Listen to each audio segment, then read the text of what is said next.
Assalamualaikum warahmatullahi wabarakatuh. Kembali lagi bersama saya Denny Kurnia, pendamping Kecamatan Solok. Kali ini kita akan ngobrol kembali mengenai arah Desa Wangunsari menuju Desa Inklusif. Kita akan ngobrol bersama salah satu bagian daripada LPM Desa Wangunsari. Siap Kang, siap. Gimana kabarnya Pak? Sehat. Sebelum kita ngobrol lebih jauh, boleh memperkenalkan dulu Pak. Oke, terima kasih Kang Den. Assalamualaikum warahmatullahi wabarakatuh. Waalaikumsalam. Perkenalkan, nama saya Eris Rizwandi. Kalau panggilannya Eris ya. Kalau panggilannya Yes gitu, panggilan akrabnya gitu. Alhamdulillah kondisi saat ini kami masih konsisten di lembaga Kang. Di LPM ya Pak? Iya. Ya. Pak Eris, sekarang lagi gembor-gembornya Desa Inklusif ya Pak. Nah, kebetulan kan Desa Wangunsari sedang mempersiapkan itulah, sedang menuju Desa Inklusif. Nah, menurut hemat Bapak sebagai lembaga yang ada di Desa Wangunsari atau sebagai LPM, sebelum kita ngobrol lebih jauh apa itu Desa Inklusif, tapi saya pengen tahu dulu apa sih Desa Inklusif menurut pandangan Bapak? Gini Kang, sebelumnya diucapkan terima kasih Kang. Saya coba kemarin buka-buka tentang apa sih itu Desa Inklusif, karena Pak Kades kemarin kita ada musyawarah kecil perangkat desa dan lembaga desa gitu, membahas bagaimana sih kalau Wangunsari hari ini dijadikan desa inklusif. Nah, di dalam desa inklusif bagi kami lembaga itu sangat luar biasa, sangat setuju lah. Karena apa? Berarti ada bentuk perhatian dari pemerintah desa terhadap kaum minoritas. Berarti di situ ada keterbukaan ya. Bagaimana pemerintah desa, kepala desa merangkul semua golongan yang ada di desa. Karena desa inklusif kan salah satu sasarannya itu adalah kelompok perempuan, anak-anak, kemudian disabilitas dan kaum termarginalkan. Nah, tentunya kelompok-kelompok tersebut yang ada di Desa Wangunsari harus masuk menjadi bagian daripada perencanaan pembangunan desa. Gitu kan. Jadi bagi saya hemat secara lembaga itu sangat setuju Kang Den. Jadi Desa Inklusif itu melibatkan kelompok-kelompok tadi yang Bapak sebutkan. Betul, itu ya. Betul. Dan keterlibatan itu dalam bidang apa saja sih Pak? Apakah memang dibatasi dalam bidang apa atau memang secara keseluruhan? Jadi gini Kang Den, selebihnya saya minta maaf ya, karena ini kan salah satu kelompok lah. Sebetulnya kalau kita perhatikan hasil daripada survei kemarin di lapangan, kan desa itu punya data SDGs ya. Oh, iya. Nah, itu menjadi sebuah acuan bagi kita bagaimana sih Desa Wangunsari ke depan kalau misalkan ini desa dijadikan desa inklusif. Begitu kan. Nah, di sisi lain ternyata mereka itu kelompok-kelompok itu kan punya kemampuan sendiri, punya kelebihan kan gitunya. Nah, di sisi kelebihan itu tentunya kita harus menyalurkan, harus memfasilitasi sesuai daripada kemampuan mereka. Itu kira-kira Kang dari itu sudah saya sampaikan ke Pak Kades kemarin. Jadi tidak bisa semua dijamah oleh mereka ya, tergantung kemampuan dan kapasitas mereka. Betul. Mereka jangan salah loh, yang kaum di Papua itu mereka punya jago di IT kan. Bahkan ada usaha UMKM-nya juga mereka punya. Oh gitu. Iya. Dan sekarang sudah berjalan. Sudah berjalan sebetulnya, tapi untuk penganggaran kan itu baru kita hari ini perencanaan untuk 2024. Kebetulan Pak Kades mungkin melihat daripada data SDGs tadi gitu kan. Dan posisi desa ketika tadi yang disebutkan UMKM untuk kelompok disabilitas sudah berjalan. Pemerintah desa ataupun lembaga LPM lah ya. LPM berada di posisi mana itu Pak? Kalau kita bersama BPD kemarin menyampaikan bahwa di setiap kedusunan itu ada kaum-kaum yang disebutkan tadi ya. Bukan kaum sih tapi kelompok-kelompok tadi. Dan itu mereka punya kemampuan sendiri-sendiri gitu. Nah, kenapa tidak desa tidak hadir merangkul mereka? Karena sesuai amanat undang-undang kan, Undang-Undang Desa Nomor 6 2014 dan PP 43 tentang pelaksanaan undang-undang desanya itu kan udah jelas amanat bahwa kelompok-kelompok tadi harus dirangkul sebagai bagian daripada perencanaan pembangunan dan difasilitasi ya. Betul. Karena itu kalau dirangkul, kalau difasilitasi. Iya itu. Rencana kan gini Kang, jadi sangat luar biasanya itu peluncuran pendataan SDGs itu bagi kami pemerintah desa itu bagaimana bisa memetakan kesenjangan sosial. Peta-peta sosial itu kan dibuat di desa. Jadi kita punya sasaran itu untuk menjadi skala prioritas di tahun 2024. Cuma memang mungkin belum menyeluruh mungkin ya Pak ya. Belum mengakomodiran kelompok-kelompok tadi. Belum, sebetulnya kalau keterlibatan sih udah kan. Udahlah, seperti kita dalam pembangunan itu sudah terlibat kelompok masyarakat, kemudian anak-anak, kemudian di ada bagian lah salah satu yang kita gunakan juga gitu karena beliau ahli di dalam IT ya kita coba perbantukan beliau juga di desa. Itu salah satunya kan gitu. Oh gitu ya. Siap. Tapi tidak terlihat gitu. Kita suka membantu karena punya kemampuan sendiri gitu.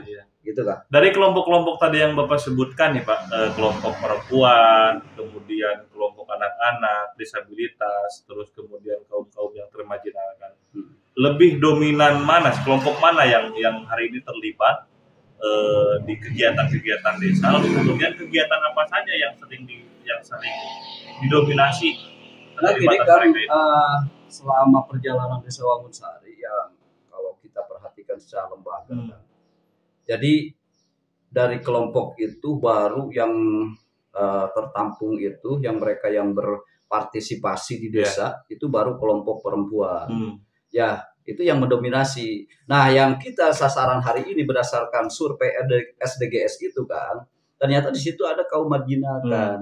Nah, justru kelompok itu sebetulnya yang paling berbahaya. Karena ketika orang merasa atau kelompok orang merasa bahwa tidak diperhatikan oleh pemerintah desa, itu menjadi suatu ancaman kan gitu. Nah, itu akan kita fasilitasi di 2024. Bagaimana mereka punya kemampuan, kemudian kita fasilitasi dengan anggaran-anggaran yang ada tentunya berdasarkan musyawarah desa kan.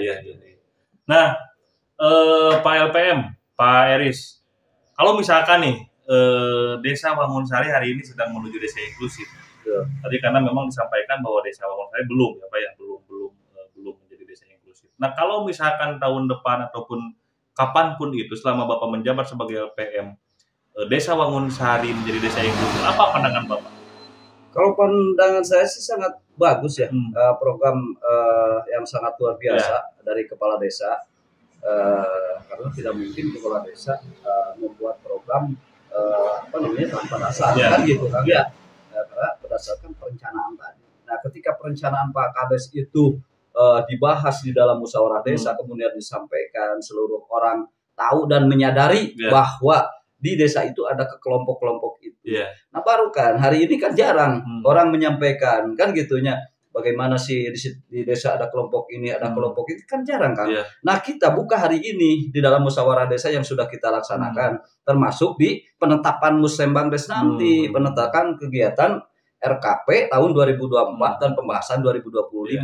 Dan itu sangat luar biasa kan program itu. Dan hari ini baru tinggal bagaimana Desa Wangunsari statusnya menjadi desa inklusif. Kan kalau perjalanan mah udah tadi ada bagian-bagian kelompok itu yang masuk menjadi bagian perencanaan pembangunan. Nah, kemudian Bapak selaku LPM kan lebih tahu lah ya kondisi dan situasi di masyarakat karena memang lebih terjun ke masyarakatnya langsung. Secara persiapan nih Pak, selain daripada kegiatan-kegiatan nanti dirumuskan di musyawarah desa, musrem dan lain sebagainya.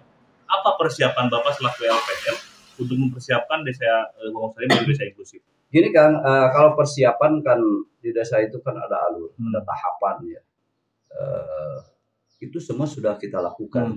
Pak Kades sudah memberikan keterbukaan kepada masyarakat desa. Di mana posisinya di musyawarah desa.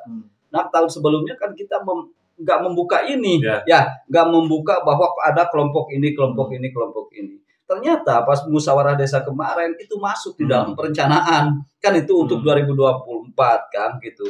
Jadi ini bagi saya secara lembaga kenapa tidak? Karena kami lembaga bagian daripada pemberdayaan. Bagaimana masyarakat kita berdaya, bukan diperdaya kan. Kalau misalkan gini Pak Eris, secara persiapan khusus Bapak yang langsung terjun ke masyarakat, itu kan tadi disampaikan alur pemerintahan desa lah ya, musyawarah dan sebagainya. Secara khusus nih Bapak, instruksi dari kepala desa bahwa Desa Wangunsari akan menjadi desa inklusif tahun 2024. Secara khusus Bapak di masyarakat sudah mempersiapkan apa? Secara khusus di masyarakat ya kita tadi deteksi dini. Bagaimana di kedusunan ini ada berapa orang, kelompok ini ada berapa orang, di dusun ini pindah lagi. Dan itu sudah kita punya data itu kan. By name by address kita punya. Jadi mulai mendata. Sudah mulai mendata. Karena kan ketika masuk di dalam musyawarah desa itu ya kita sampaikan. Gitu. Nah, Pak LPM, dari semua rangkaian tadi yang dibicarakan, gagasan-gagasan besar mengenai desa inklusif, Desa Wangunsari menuju desa inklusif, apa sih sebenarnya yang ingin dikejar? Lalu kemudian manfaat apa yang akan didapat oleh masyarakat ketika Desa Wangunsari menjadi desa inklusif? Gini kan, sesuai amanat para pejuang Wangunsari, bagaimana mereka bertujuan ingin adanya pemerataan pembangunan. Artinya kan pembangunan di sini bukan hanya fisik saja kan, tapi bagaimana kita membangun sumber daya manusia dan menggali potensi sumber daya alam.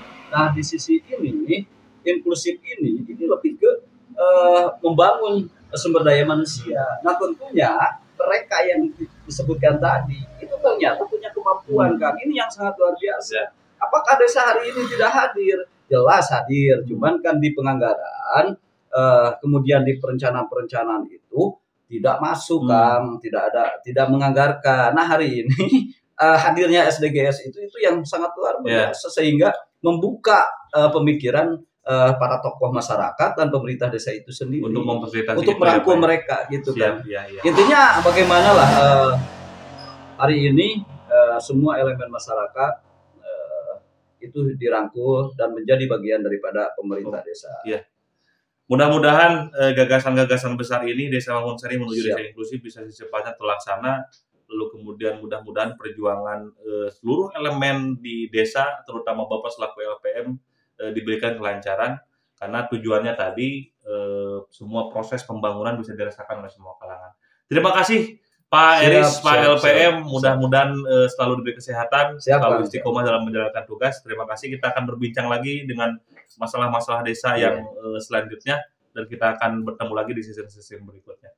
Terima kasih guys, mungkin itu obrolan saya dengan Pak LPM. Kita akan kembali lagi di season berikutnya. Assalamualaikum warahmatullahi wabarakatuh. Waalaikumsalam warahmatullahi wabarakatuh.